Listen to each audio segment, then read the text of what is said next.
যদি তোর ডাক শুনে কেউ না আসে তবে একলা চলো রে। Hello everyone and welcome back to the Rosh. Bangladesh series की आज की इस वीडियो में हम जानेंगे बांग्लादेश और वेस्ट बंगाल के बारे में। एक टाइम था जब दोनों ही जगह पर सेम लोग रहते थे, एक जैसा कल्चर और इकोनॉमी थी। जब बांग्लादेश भारत का हिस्सा था तब बांग्लादेश और वेस्ट बंगाल में कोई भी फर्क नहीं था। हम जानेंगे कि आजादी के इतने साल बाद वेस्ट बंगाल और बांग्लादेश के लोगों में कितना फर्क आया है। एक जैसे लोगों को जमीन की ये बॉर्डर लाइन किस तरह से अलग कर पाई है, इस वीडियो में हम जानेंगे। बने रहिए एंड तक मेरे साथ। लेकिन उससे पहले अगर आपने इस चैनल को सब्सक्राइब नहीं करा तो प्लीज सब्सक्राइब करके बेल आइकन प्रेस कर दें। So let's start.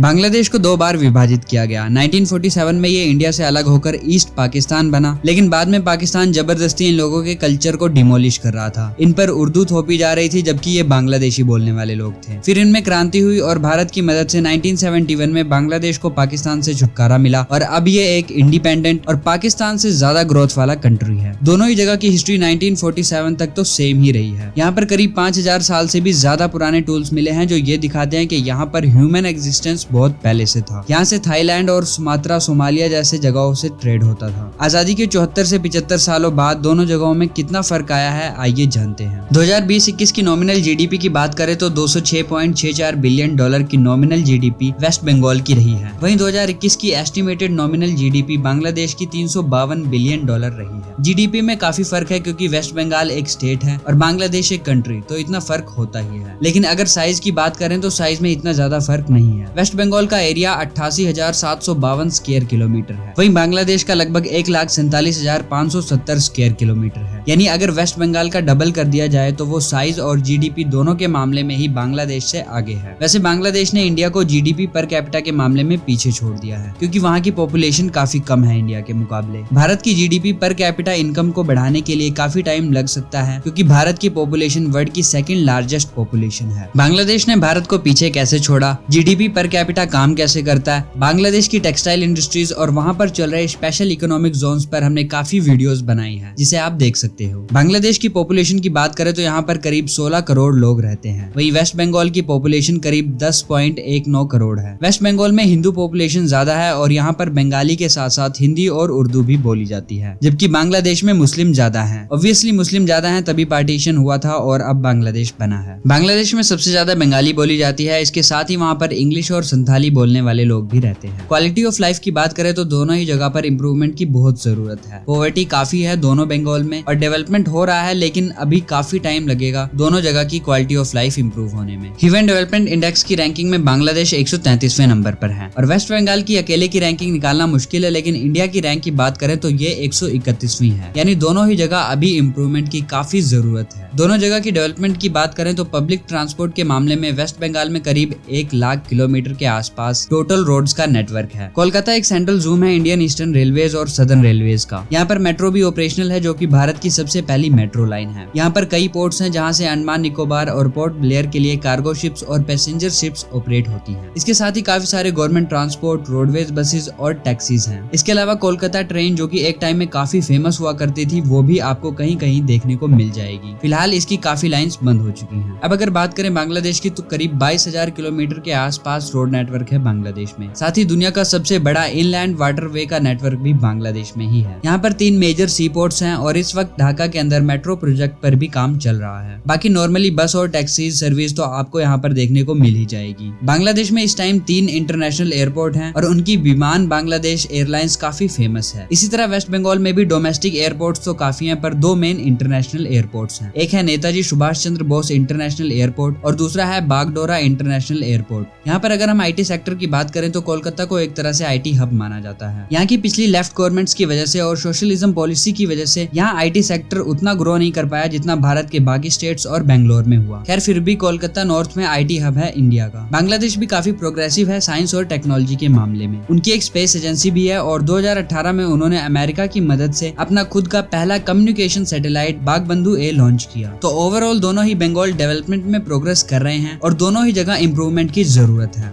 इसके साथ ही दोनों ही जगह का फ्यूचर भी काफी ब्राइट है। जैसे पास्ट में बंगाल की इकोनॉमी वर्ल्ड की फ्लरिशिंग इकोनॉमीज में से एक थी, धीरे धीरे आज के टाइम में भी वेस्ट बंगाल और बांग्लादेश दोनों ही अपनी पुरानी ग्लोरी को रिगेन करने के लिए संघर्ष कर रहे हैं। आपको क्या लगता है कैसा होगा बंगाल और बांग्लादेश का फ्यूचर? नीचे कमेंट करके जरूर बताएं और अगर वीडियो अच्छी लगी है तो इसे लाइक और शेयर जरूर करें। Thanks for watching, see you in the next one.